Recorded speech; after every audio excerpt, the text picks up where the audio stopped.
akkam jirtu hordoftoonni YouTube channel keenya baga nagaan dhuftanii Dr. Bocaalati har'a kanan dhufe waa'ee ol cabsaa akka malee yeroo ulfaa dubaroota mudatu irratti waan tokko isinitti himu dhufe egaa kana durallee mallattoolee yeroo ulfaa gara jalqabaa kan jedhu irratti akkasumas immoo of eeggannoo durboonni yeroo ulfaa gochuu qaban tokko isinitti himeen ture akkasumas immoo inuma mallattoolee durboonni ulfaa tasuma ofirratti ilaaluu hin qabne eenyu faadha fi maal isaan kan jedhu kana dura isinitti himeen ture har'a immoo ol cabsaa garmalee yookaan immoo hyperemesis gravidarum kan nuti jennu tokko irrattan waa'ee isaati irratti waan gabaabaa waan hubannoodhaa ta'u durboota garaatti baatanii ispeeshaalii waan kanaan rakkatan ni fayyada jedhee waan yaade isa irratti waan kana isinitti himuu dhufe hanga dhuma sagantaa keenyatti nu wajjin tura warri immoo chaanaalii keenya haaraa taatan YouTube chaanaalii keenya subscribe godhaa maatii ta'uudhaan waan nuti gara fuulduraa hojjennu akka isin qaqqabuuf subscribe godhaa. Buleeti dabala ilmi namaa daggala turee bulee dabala. Egaa akkuma beekamu dubartiin ulfaa tokko mallattooleen yeroo ulfaa ispeeshaalii kara jalqabaa mul'atan ni jiru. Mallattoolee san keessaa inni tokko fi koomaniin ol cabsaa yookaan vomiting. Ol cabsaa jechuun ol deebisaa jechuudha. Ol cabsaadha. Ol cabsaan kun gaa dubaroota hundarratti mul'atu. Durboota ulfaa naannoo parsantii 60 haga 65 gidduutti dubartoota naannoo parsantii 60 haga 65 ta'an irratti ni mul'ata jechuudha ol cabsaan kun. Inni kun ol cabsaan normaalidha. Haa ta'uti garuu ol cabsaan garmalee kun naannoo parsantii takkaat irratti kan inni mul'atu. Kana jechuun durboota ulfaa 100 keessaa durba takka irratti mul'ata jechuudha ol cabsaan garmalee kun. Ol cabsaa garmalee kana hyperemesis gravidarum jechuun maal jechuudha? Akkamitti ol cabsaa isa isaanirraa adda ba'an jedhuufi ol cabsaan garmalee yookaan hyperemesis gravidarum kun exaggerated nausea and vomiting during pregnancy jechuudha waan biraa miti. Ol cabsaa isa hammaate jechuudha. Kana jechuun maal jechuudha? Tokko ol cabsaan kun guyyaatti yeroo 4 sanaa oloo ta'e, lammaffaa ol cabsaan kun ulfaatina dubartii sanii naannoo parsantii 5tiin yoo akka gadi buutu ishii taasise fi ol cabsaan kun sababa ol cabsaa kanaatiin fincaan dubartii saniitii irratti wanni keetoonii wayii jedhamu yoo jiraate jechuudha. Ulaagaalee kanaan ol cabsaa garmalee kana kan nuti adda baasnu jechuudha. Ol cabsaan kun gaa hammaatadha amma yeroo 4 sanaa ol jechuun baay'eedha. Garuu ol cabsaan kun ganama darbee yeroo tokko kan lama ol cabsee dhiisaa jechuudha. Ulfaatina akka isaan ulfaatina isaanii gadi bu'u hin taasisu jechuudha. Kanaaf hyperemesis gravidarum jechuun isa kana waan kana maaltu fidaa kan jedhu ta'uu deemne wanti hyperemesis gravidarum kana fidu ifa miti. Haa ta'uti garuu wanti akka sababaatti amanamu ol ka'iinsa sababa hormoonii HCG jedhamuuti jechuudha. Rapid increment in HCG hormone may result in this hyperemesis gravidarum.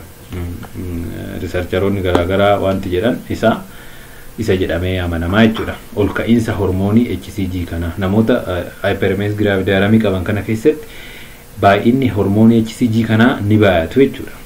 So sababni isaa kanaadha kan jedhamu. Kana taasisuudhaan maaltu nama saaxila? Saaxiltuu waan kana maalidha kan jedhutti immoo gaafa deemnu saaxiltuun jalqabaa tokko duraan yoo qabaatte dubartiin tokko fakkeenya ulfa jalqabaati irratti hyperemesis gravidarum kana yoo qabaatte ulfattaan irratti carraan isa qabaachuu ishii haayidha jechuudha. Numa duraa caala ni dabalaa jechuudha. So ni deddeebi'a jechuudha.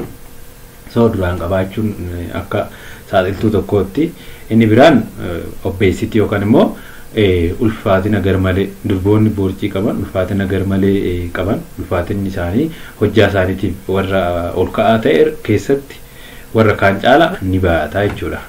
So inni lamaffaan isaa inni sadaffaan multiple pregnancy yookaan immoo dubartoonni garaatti lakkuu baatan waan kanaaf warra kaan caala ni saaxilamu jechuudha. Multiple pregnancy warri ta'an warri durboonni multiple baatan yookaan immoo twin pregnancy more than twins ta'uu danda'a ulfa garaatti baatan isaan kun warra kaan caala saaxilamoodha jechuudha.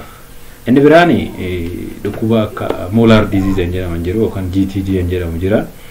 Naannoo garaagaraatti waan garaagariitiin beekama naannoo tokko tokkotti ulfa seexanaa waan jedhamu wayiiti. Inni sun egaa topiikii mataa isaa danda'e qabaa bal'aadha. Durboonni isa qaban hyperemesis gravidarum kana ni qabaatu. Akkasumas immoo durboonni preeclampsia qaban yookaan immoo olka'iinsa dhiibbaa dhiigaa yeroo ulfaa qaban waan kanaaf caalatti warra kaan caalan ni saaxilamu jechuudha. Maaltu godhamuu qaba kan jedhutti gaafa deemnu waan kun akkuma dura jedhe tokkoffaa ol cabsaa isa normaalii moti isa mallattoo ulfaa ta'e san miti kun exaggerated dha sarra. So haala kamiin of gargaarti dubartiin tokko kan jedhuufi isa ta'uu akka amma dura jedhe kanatti adda baafatti ol cabsaan sun baay'ee yoo ta'e yeroo afuriif sanaa ol guyyaatti yoo ta'e ulfaatina ishii signifikantili yoo gadi buuse fincaan maal ishiirree gadi bu'a baay'inni fincaan ishii fincoofturree gadi bu'a ija ishiitirratti waan jijjiiramu jiraachuu danda'a boodarra yeroo ture jechuudha. So isa ta'uu erga adda baafattee tokko wanti ittiin of gargaartu waan kun isa taanan mana yaalaa deemuu barbaachisa. Mana yaalaa deemtee ol cabsaan sun akka to'atamu guyyaa 2-3 haga 4 illee turuu danda'a. Hospitaala keessa turtee dubartiin sun qoricha sirinjiidhaan qoricha ol cabsaa namarraa dhaabuu fi fuluudii irra godhamu jechuudha. Fuluudii irra godhamu yeroo san ol cabsaan sun irraa dhaabbatee gara manaa galu jechuudha.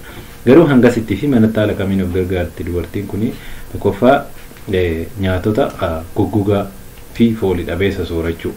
Nyaata diraay ta'e kan akka buskuutii fi nyaata goggogaa biroo midhaan manaa kirooppii san soorachuudha. Lammaffaa nyaata qibaatii itti baatee fi foolii qabu lagachuu barbaachisa. Sadaffaa wanta ol cabsaa kana itti kaasu adda baafachuu qabdi. Maaliif waan kun guyyoota inni ta'e keessatti waan ol cabsaa kana itti kaase qulqullinaan adda baafattee waan ol cabsaa kana itti kaase irraa fagaachuu qabdi jechuudha hanga danda'ame. Inni tokko isaa inni biraan nyaata ishee keessatti gingirii fayyadamu gingirii yookaan zijimbila isa jennuusa jechuudha. Zijimbilli ol cabsaa yeroo ulfaa kan yookaan immoo exaggerated nausea and vomiting kanumallee hanga ta'e baay'ee gadi buusaa jechuudha. So kanaaf dubarri tokko guyyaatti naannoo zijimbila giraama tokko haga tokko tuqaa 5 yoo fayyadamte ol cabsaan kun sama'u itti wayyaa'uu danda'a jechuudha. Inni biraan boqonnaallee bed restiin hin barbaachisa. Bed restii godhuu qabdi dubartiin waan kana qabdu. Inni biraan ayiranii yeroo fudhattu usually ayiranii ni fudhatu durboonni yeroo garaatti baatan ayiranii ni fudhatu. Ayiranii san yeroo fudhatan durboonni immoo waan mallattoo kana qaban tokko yeroo vomitingin kun irra jiru yookaan nausiyaan kun yeroo ishee garaa hammeessaa jiru ol cabsaan itti dhufuudha jedhu qoricha kana fudhachuun qaban jechuudha. Yeroo wanti sun miirri sun yeroo irraa deeme fudhachuu qabu jechuudha. Sa'aatiitti fudhachuu qaban illee achi siqsanii yeroo wanti kun irraa deeme fudhachuu qabu jechuudha. Maaliif jennaan sunis xiqqoo garaacha waan luqqisuuf ol cabsaa ni kakaasaa. Caalatti immoo yoo qorichichatti fudhatte waan hammaatuuf qoricha san irraa siqsitee amma wanti sun irraa dhaabatutti qoricha san fudhachuu hin qabdu jechuudha. Inni biraan yaadda'uu dhiisuu dhiphinirree waan kanaaf sama'u nama saaxila literature jedhu tokko waan jiruuf dhiphinarraa bilisa gochuudha. Kanatti dabalatee biraa hordoffii gochuudha. Dubartiin kamiyyuu akkuma dubartii kaanii hordoffii gochuu barbaachisa. Maaliif gorsa adda addaa achitti waan kennamu sunirree ni gargaara jechuudha. Inni biraa ol cabsaan kun yaa hospitaalatti ni yaalama akka dura siniin jedhe sani garuu haallitti deemee ol cabsaan kun baay'ee hammaatee qoricha adda addaatiin to'atamuu didee irraa dhaabbachuu didee hamma laayivii dubartii saniitiif yaaddoo ta'utti gaafa deeme haga ulfa baasutti illee opshiniin last opshiniidha garuu haga ulfa baasutti illee yeroo deemamu hin jira jechuudha. Ol cabsaa kana kontirool ta'uu gaafa didu. Kanaaf hanga danda'ameen durboonni garaatti baatan wantoota kana godhanii of gargaaruu danda'u jechuudha. Garuu wanta akkasii itti hammaatee jennaan wanni gaarii ta'e gara mana yaalaa isitti dhiyoo speeshaalii hospitaala yoo deeman gaariidha. Maaliif tajaajila ciibsanii yaaluu waan qabuuf guyyoo 3 tokko ciisuu waan danda'aniif gara hospitaalaa deemanii wallaansa san argachuu barbaachisa. Ol cabsaan kun achitti wallaanamuu qaba jechuudha. Maaliif wanti kun odoo wallaanamin hafe komplikeeshinii baay'ee qaba. Innis kalee irratti dhiibbaa qabaataa tiruu irratti illee dhiibbaa qabaata, sammuu irratti illee dhiibbaa qabaata. So electrolytes abnormality yookaan immoo jeeqamuu albuuda qaama keenya keessaatti illee waan fiduuf waan kun sirrachuu yookaan immoo wal'aanamuu barbaachisaa jechuudha. Kanaaf waan akkanaa jiraate dubartiin kamiyyuu gargaarsa kanniin hanga achi deemtutti illee yookaan manatti illee yaa taasistu malee battaluma gara mana yaalaa yoo deemte gaariidha jechuudha. So anis kan isinitti himuu dhufeera kanuma. I think video kanan jaallattee yaada. Video keenya immoo yoo jaallattan like fi share gochuudhaan hiriyoota keessan biraan gahaa. Fayyaa ta'aa.